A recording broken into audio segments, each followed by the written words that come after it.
spend the least amount of money to maximize your learning, right? That's the whole point about MVP. It sounds quite daunting to build out an MVP. How do you identify Michael Jackson before Michael Jackson becomes Michael Jackson? The only person that gets punished by the presence of AI is the person who's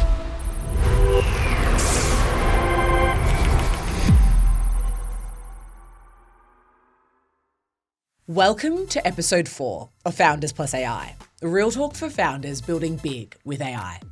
I'm Michelle Akhidenor, and I'm here with my co-host Boon Chew. So you've got the idea, you're understanding how to build a team, and now it's time to make it real. Today, we're breaking down how to build your MVP the smart way. No fluff, no overbuilding, just the right moves to prove your idea works. So Boon, let's dive straight in. So the first question I have for you is, what does an MVP actually mean for an AI startup? Yeah, MVP, whether it be AI or non-AI, again, goes back to the, what I mentioned before, which is to give you signals if you're building the right thing or not, right? Now, there are things that you can do before MVP to sort of validate, because a lot of times MVP does involve work. It's not just building, it's not free. Although right now with AI, you do get to build MVP for a very low cost and also very good speed as well. Mm-hmm. But before building MVP, there are things that you want to also validate to make sure. What are the things that could kill the idea if you're wrong about it? So those things you technically don't need an MVP to build. You can just do something rough that is not even a product, but you're just kind of validating it if it works or not. Mm-hmm. Now, let's just assume that those things that I mentioned, like those testing or those, survey or whatever it is that you're doing to test some of the ideas out before you build an MVP, they're out of the way. Or let's just say maybe sometimes you don't even need them. You just go straight into building MVP. I think people have to understand that the whole idea of MVP is to really sort of reel you in from our humans' nature of wanting to build something, because we overbuild. We usually don't underbuild. So the MVP at the very least will give you that awareness to not overdo it. Because the thing is that when you build too much and something doesn't work, then you have to sort of peel the onion and figure out which is not causing not to work. But if you build a little bit at a time and something stopped working, it's easy to know. It was working before when I had that idea. Now when I add one more thing to it, suddenly I feel the energy is less, things are not working as well, stuff like that. So there's benefits in the MVP in terms of not just the speed, the cost and all of that, but also in really figuring out which idea is actually pushing the product forward and which idea is not. Right, you have to get it out soon so you can get signals. You have to make sure that this is the right direction you're building that, and also you're building it for the right people. Mm-hmm. So the MVP is there for those reasons. Of course, there's many other benefits in that. Mm-hmm. But really, to me, MVP allows you to really think hard about what should the product have from a core feature standpoint. Mm-hmm. Right? It's kind of like how someone mentioned about Michelangelo carving David. It's really removing things from, the stone, not adding to it. So you're trying to really remove all the things that are not essential to your product down to the very essential. That's what you're launching out with. Once you get really good signals from that, then you can see what converge in terms of what everyone is asking for. Then you can add on top of that. Mm-hmm. So that to me, it's, how you should see MVP is one, awareness that you're not overbuilding. You build just enough. But you also have to think about what's just enough. Like what are the things you have to be building that gives you the biggest signals, mm-hmm. right? So, but at the very least, there are many other terms that people come up with, right? MVP, MLP, like minimum lovable product, mm-hmm. investable product, marketable product. If I want to talk to an investor, the risk is them not wanting to invest in the product. Then I want to build a minimum investable product. Right? So if I want to validate an idea, minimum viable product. If I want to build something I can sell, people would pay money for, then it has to be something they call it minimum marketable product. So I mean, you can kind of all call them MVP depending on how you see it. But every stage of that MVP, first of all, MVP can go through many different iterations as well. It's not just one MVP. You can build multiple iterations of an MVP. But at every single stage, you're running into different risk, and that risk turn that acronym into something slightly different, right? So I would say MVP. It's just, again, make sure that people don't postpone getting signals early on, so you can have that sort of learn and build cycle happen fast enough. I love how you said minimum investable product. You know, I had no idea that was a thing. And so, you know, for our founders out there listening, and even for myself, I think the number one thing we think about is how do we make our product attractive to investors, right? Yeah. That is just, at least for me, that is at the forefront of my mind. How do I make this so attractive to an investor that we can actually turn this into something massive? Yeah. So when we think about building a minimum investable product, what makes that? You know, we talked early days in the earlier episodes around my specific idea around how, you know, my idea for a podcast translation platform, how it needed to have the interactive element to seem investable. Yeah. What should founders be thinking about when they think about building for an investor? The one answer that will work the most is that the product starts making money. They want to see that. Okay. Some investors will put money into your product before it starts making money, but you have less of that. But almost no one will tell you, oh, I don't really like that you're making money now, right? They don't mind that. They love that. So if you want to cover the most ground in terms of getting like it to be very appealing to investors, is that you show them that you're starting to make money, and the money is coming in at a good pace. That's why minimum investable product is actually later stage. That's part, that's after you prove out that, through MVP and all that this has good product market fit. Now, having good product market fit doesn't mean people would buy it, or people who want to buy it can afford to pay for it. Yeah. There's many, many elements to that. But for the moment people start opening wallet and start paying you, and you have the right pricing, right, marketing strategy and all of that, then it becomes a investable product. Because that's the least risky point for an investor to come in. If they come in at a stage where you're still validating your idea, and a stage where you're still trying to get people to pay, those are very, very risky for them. But there are investors like us in Venture Studio that like to come in very early before you even get to a point where you have an investable product. Because the amplifier, essentially, the chance of this, if we can identify that before anyone can see it as being investable, and we're correct, then the payout is huge. Yeah. Because you get in early, right? But that's the hard part, is how do you identify Michael Jackson before Michael Jackson becomes Michael Jackson? So it's not that easy to do. If they can see it, coming in early is the best, right? But if they cannot see it, then they want to make sure that the product is making money before they invest. Such valid points. I want to talk a little bit about that it making money. So traditionally, as you mentioned, MVP is literally, we're just trying to get the least, like the V1 is what I'd call it, like version 1 of my product. When we're crafting that MVP, whether it's with a venture studio, whether it's with an engineer, whoever it may be with, what are the biggest mistakes that you see founders making at that stage? Building an MVP? Yeah. So not really thinking enough about what could make it fail is one of the biggest mistakes. Like, they like the idea so much, they start not hearing the signals that are not agreeing with the sentiment. So I think that's one very big risk. Another big risk is not even knowing that you should not be building an MVP. I see that sometimes where they want to get into MVP, but there's many, many signals that it's telling me that they should not be building it. And if I tell them that, they don't sometimes see that, or they're not actually vetting the my feedback on that, right? Because they're so in love with it. Those are the things that's quite common. Is that people sometimes they just of course they fall in love with it, but that's why having domain knowledge on something that you're building is very important. Because if you have domain knowledge and the pain point is there, then when you build the MVP, the chance of you building the right thing is much higher. Versus someone who is coming into the thing, they don't have a lot of domain knowledge or expertise in that industry, and then they just do it because it makes them feel good, and they don't know that, right? So the blind spot is a real thing that founders have to be very careful about.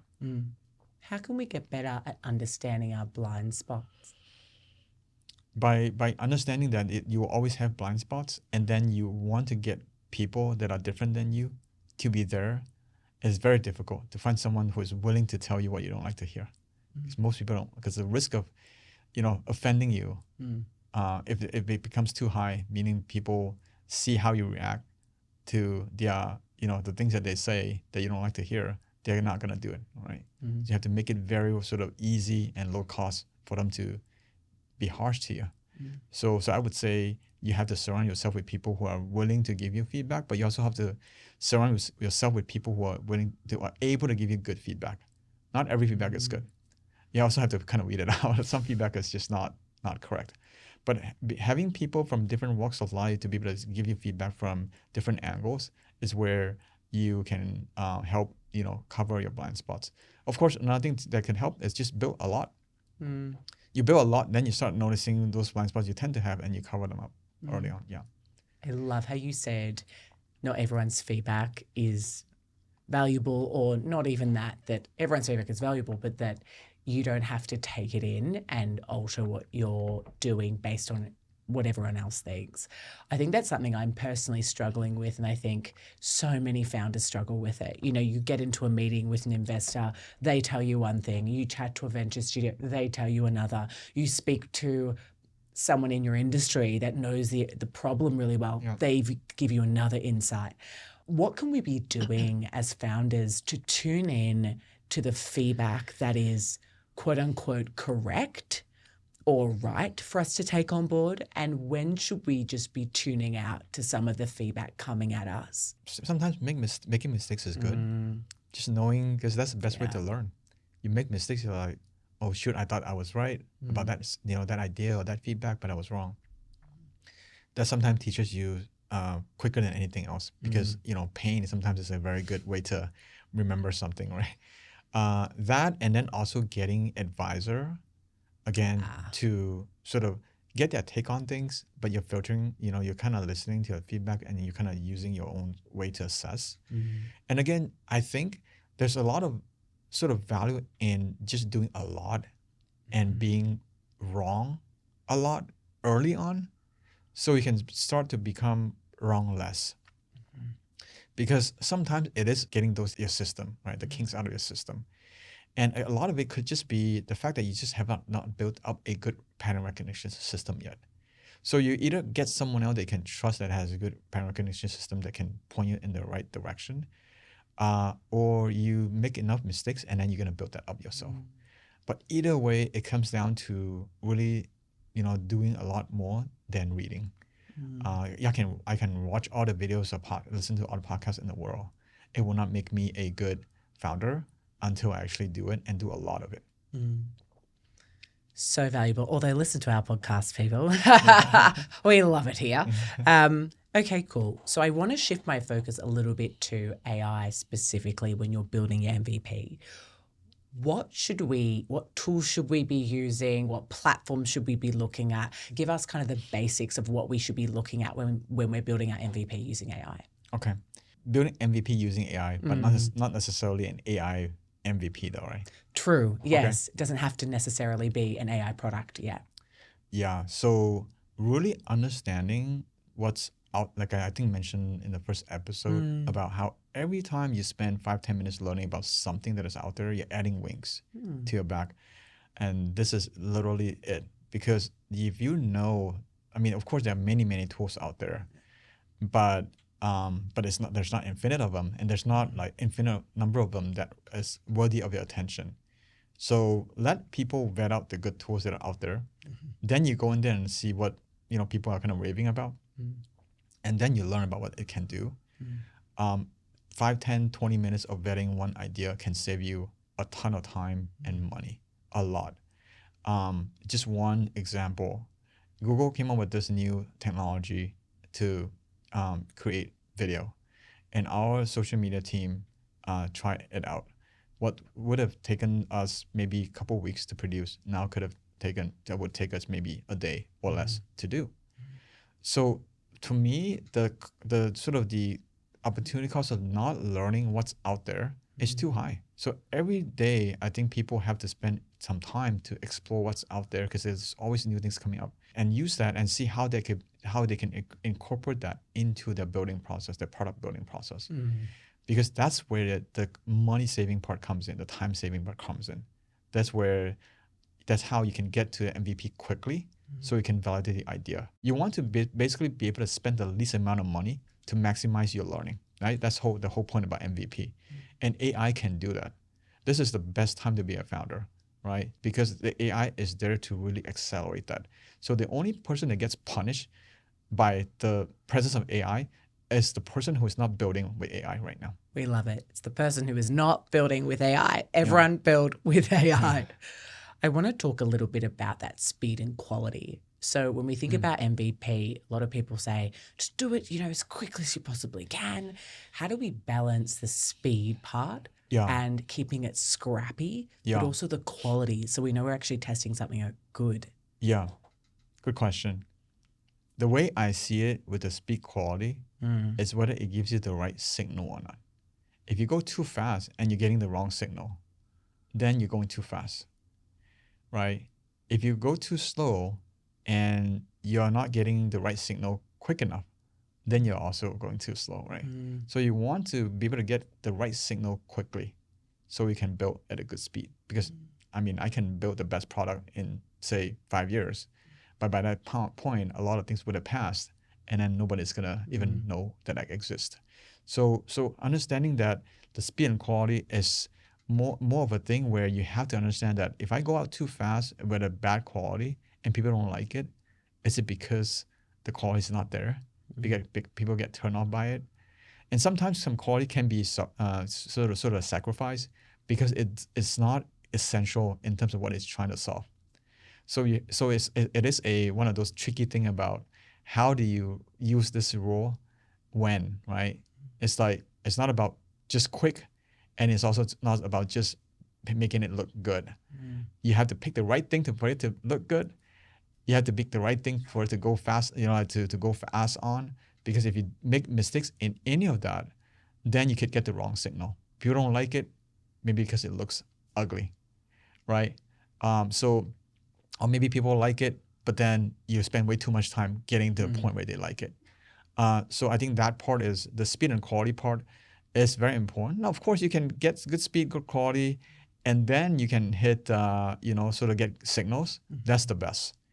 And I think AI is able to allow people to get quality and speed if you can bring in good people to provide oversight. So meaning have AI do 60, 70% of the work or 80%, but have a good technical or person or design person that come in there to fill in the blank and make sure you get good speed and quality, then you get the best of both worlds. So I think the execution side of things is now important as well, right? You have the AI stuff to get you there quickly, but you can also bring in the human element to make sure that the quality and the speed are, maintained when you get there. What's the average time or duration it should take you to build your MVP with AI? Like, what are we talking? It's a very interesting question there, because it depends on who is building it, and it depends on when you're asking this question. Because I could be saying, oh, I got my MVP built in 2 hours.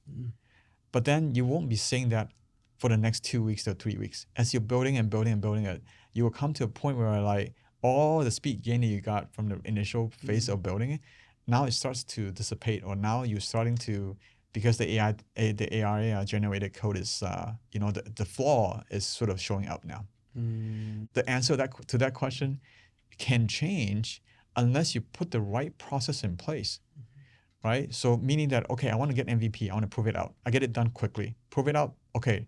But if I know this code is not good enough, throw it away, build a new thing. I've already proven what I need. The problem is people don't know. They use the tool. They don't have an expert to be there to guide them. So keep using the same code over and over and over until like things get very slow to build because the AI didn't build the code correctly. That's when all the benefits they realize that they get from the initial, they all get offset at that point. Now they have to go back and rebuild that whole thing. So putting the right process in place will make sure that the code quality and all that is maintained throughout, and also you know when not to use the code that you get from AI. And that's not to say that it's the same between people as well. I can hire one person, could be using AI and very slow at it or not very good at it. A different person with very experienced and very good with using AI, but also correct AI and guide AI could give you completely different results, right? So before AI, we know that in the coding world, one person, like one developer and the next could be sometimes 10, 20, 30x difference in terms of productivity. That same thing could still happen in AI if you have the right person to provide, although you do get a speed gain regardless, because you get that thing out quickly. But if you were to drag out the timeline, that issue of 10x, 20x, 100x could still be there because you didn't do the right thing that you should be doing in order for you to, maintain that benefits. Yeah.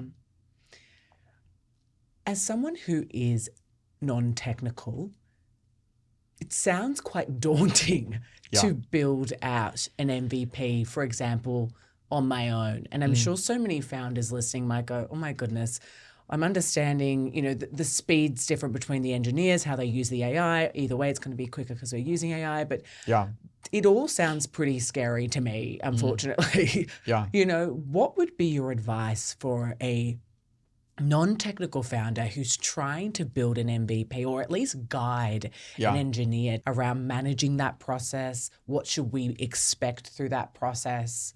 I think I mentioned in the first episode where a lot of this is psychological barrier until they actually say, wow, this is much easier than I thought. So I think there's something behind this in terms of a business idea that you can look into where you just get those people over the hump. You're like, come to me, I'll build your MVP for, I don't know, something crazy, cheap, $500. Right? Not the usual price of $5,000, $10,000, $500. If you want to learn how to do it, pay me $600, something like that, right? But I mean, just sort of ideation aside, the part that is hard is people going from, oh, I've never touched AI before. Now it's like, which tool should I use? What kind of prompt should I use? All those things matter, right? I have people that like to tinker. They'll sit in front of a computer for hours just to tinker with the prompt, the vibe coding that I mentioned last time to get to what they want. So that's not to say that just because the tool is there, everyone gets the same outcome in the same amount of time. But so I do think that there is a market need there in terms of us creating something that really helped all the founders to get MVP quickly, even though the tool is already there. But having a sort of service that can provide that is very no-brainer for anyone to be like, I have an idea. Well, vet the idea out, then go build that. That whole thing maybe costs you $500 to do. I think that I'm not saying that business can last forever, but I think it could generate. Not only can it generate a lot of sort of good revenue early on, but it would also create a lot of use cases to propel more people to go build the MVP. Because it's like, hey, we just helped 200 founders last week to launch the MVP idea, right? Come and pay us $500 to get yours built, or we'll show you how to do it yourself. So I think, again, there's a collective thing we can do, but individually, there's also that push where, but I sometimes think that for myself, for example, if you ask me to go to a gym by myself, and I'm not gonna do. But if I hire a coach to do it, well, I have to go. So I think creating a coaching service to build someone else's MVP, or however you want to call that, could do a lot of good for founders, like that you mentioned, that have fear and also discomfort in getting into something like this. I love how you said that. You're the perfect person to build that boot. And funnily enough, I guess just on that point, I know we diverged a little bit, but I actually was in discussion with an engineer who had actually just launched a service like that, whereby you get your MVP in 2 days. And I think for me, the concern that comes up with that idea is, how good is the MVP actually going to be? I think when you say to me, I can build it for $5, I'm thinking, but how good is it? Is this going to be okay to show to investors? Is it, so I guess once again, it's non-technical founders like myself overcoming that barrier of, I guess, being even scared to build the MVP or not even, yes, but then also just not being sure how to direct the engineer or whatever it may be. But then I think there's also a case of, is the quality going to be good enough, which I think circles back to what we were talking about earlier. Yeah. Quality, speed, you know. Yes. For our founders out there listening who perhaps are a little bit confused about that, Yeah. you know, what feedback would you give on that quality, speed, Yeah. to be able to build an MVP that's investable? Yeah. I think the key thing here is the quality of the idea first, not the quality of the build you're getting. Interesting. Because if the quality of the idea is bad, then the build doesn't matter. You can give me the best build, and you can go spend a lot of people do that. I mean, before AI, right? $5,000, $10,000, $20,000, but the idea was bad to begin with.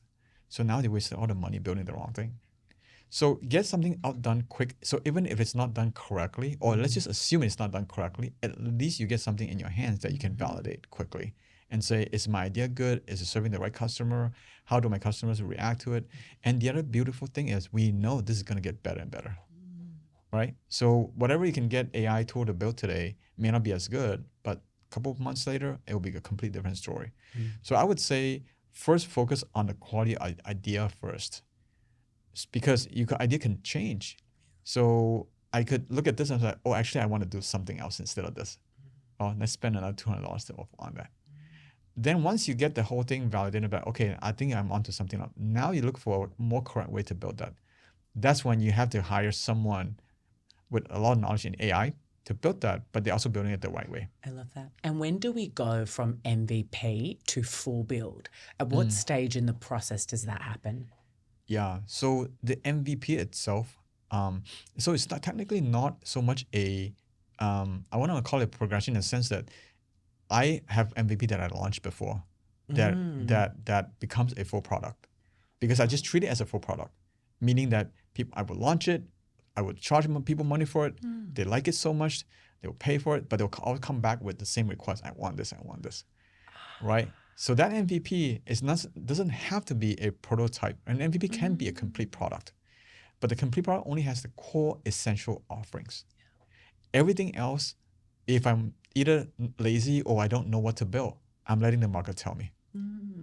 So it depends on the nature of the product you're building. Some could be that you have to evolve it over months to be like, okay, now I have enough offering for me to charge people a premium to push it out. Some could just be that I'm going to just push it out on day one and start charging people money for it. And I'm just going to let the market tell me what they want. Yeah. So it depends on the nature of the product you're building, the quality at which you build it, and the people that you're serving. Yeah. What would you say to the founder that says to you, yes, but if I push out the product, an MVP, the MVP version of the product live and I start getting users, what happens if it breaks? And then what happens if people are paying me money and it breaks? And what happens if it doesn't get traction? Will that lessen my ability to raise or my ability for investors to find my product attractive in future? I mean, it will, but it's the things that you have to kind of overcome. Because understanding the market, assuming the market is big. Yeah. I mean, if the market is small, you better launch very carefully. If there's only 10 people that can use your product, you better launch very carefully. Because I'm assuming that if there's only 10 customers for your product, that you should be charging them millions of dollars. Yeah. Right? Because it's either volume or the other way around. So yeah, I think you have to look at that and say, if you built the wrong thing, what sort of signals you're getting from them? Of course, there's reputation cost, right, involved, and there's branding as well. So a lot of times you can mitigate that by saying, I'm launching a beta. It's gonna be $4. Yeah. Are you helping or not? Or I'm gonna give you benefits. Benefits as in, when you help me get this to a better state, I'm gonna let you use it for free for 6 months to a year.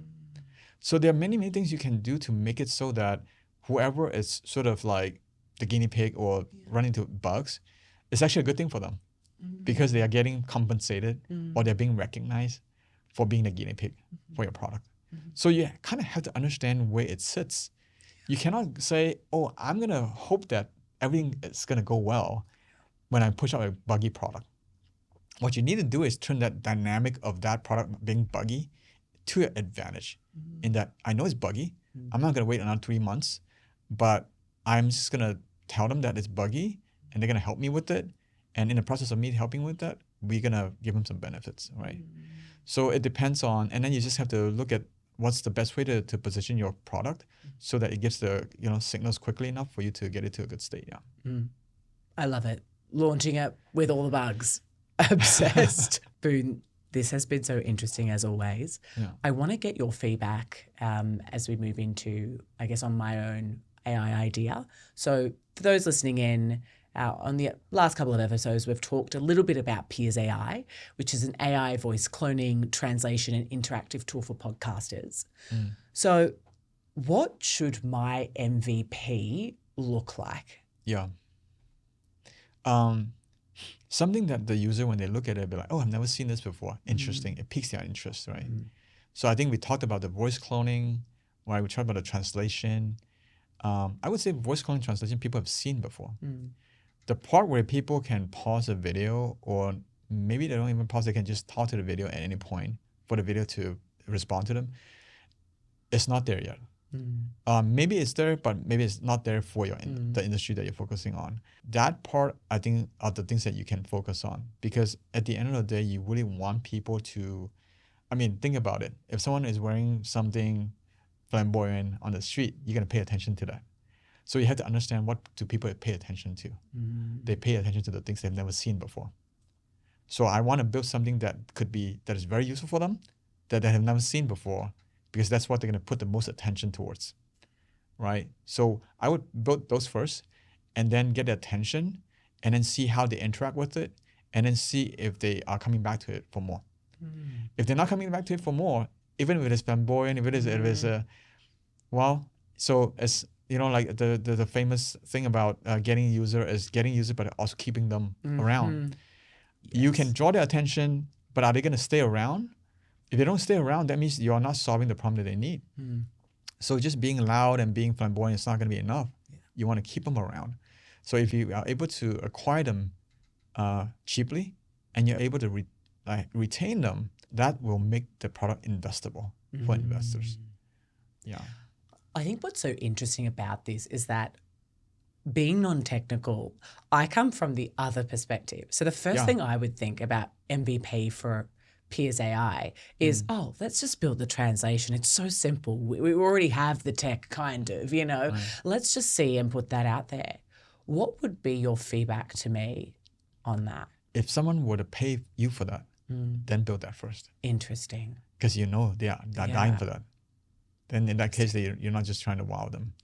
Because they do need, it's a big pain point, right? Yeah. And they know that with that, they can save a lot of money or time or make more money. If the need is already there, and someone literally say, if you have that for me tomorrow, I'm going to pay for it, by all means, go build that first. Yeah. So interesting. So it's more about thinking, it's either way. First way is go flamboyant, something they've never seen before, and perhaps that will then convert the user and keep them. Yeah. Second thing is, other opportunity is to do it from a place of solve a pain point, a deep pain point that the user has. Put that out there first, build that. Yes, the flamboyant part is not just to draw their attention, obviously. You're creating something, you're innovating, something that no one has seen before. So it's not guaranteed that people would like it. Yeah. You hope they would like it. But at least you're going to draw their attention, right? You're going to draw their attention. So whether they like it or not, you're gonna tell. But if they like it and you draw their attention, then you have a business there. Whereas the second one is, okay, there are things like that out there people kind of know, but no one has done it and then they are happy to pay for it because they can see the benefits of it. They're not technically mutually exclusive. You can have both. You have something that's very innovative, people are dying to pay for, but they don't even know they need that until it comes out. So, but either way, it's whether people are willing to pay for it is the key thing that you're trying to shoot for. Yeah. So to clarify on that, with MVP, should we be looking to build the simplest, easiest version of our product, or the one that is the simplest, easiest, and wows the user? Yeah. It depends on the user themselves. Yeah.